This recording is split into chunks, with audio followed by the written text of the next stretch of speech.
50তম BCS লিখিত পরীক্ষায় ভালো নম্বর পাবার কিছু গোপন ট্রিক্স জেনে নিই।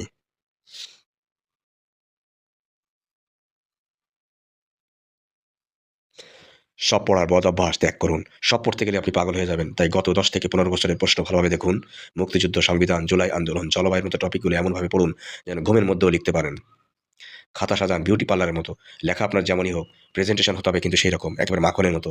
তাই জোর করে তথ্য, ম্যাপ, চার্ট বা গ্রাফ দিন। নীল কালির কোটেশন ব্যবহার করুন। পরীক্ষা খুশি তো নম্বর বেশি। গণিত ও মানসিক দক্ষতা আপনার সুইজারল্যান্ড। বাংলায় 10-এ 8 পাওয়া কঠিন, কিন্তু গণিতে 10-এ 10 পাওয়া কিন্তু সম্ভব। তাই 50 প্লাস 40 অর্থাৎ 90 নম্বর পকেটে থাকলে বাকি পথে আপনি এমনিই রাজত্ব করবেন।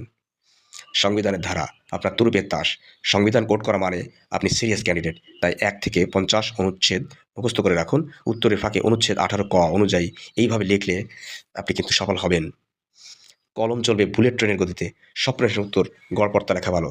কিন্তু কোনো প্রশ্ন যদি আপনি ছেড়ে আসেন তাহলে সেটা কিন্তু আপনার জন্য পাপ হয়ে যাবে। তাই ঘড়ি ধরে প্র্যাকটিস করুন। ডাক্তারদের প্রেসক্রিপশন লেখার স্পিডকে হার মানাতে হবে। ইংরেজি ও অনুবাদ, ফ্রি হ্যান্ড রাইটিং। কমন পড়ার আশা বাদ দিয়ে দিন। ভোকাবুলারি ঝালাই করুন। অনুবাদে আক্ষরিক অর্থ না করে ভাবানুবাদ করার চেষ্টা করুন। আহা! পরীক্ষার হলে নিজেকে ম্যাজিস্ট্রেট বা এসপি ভাবুন।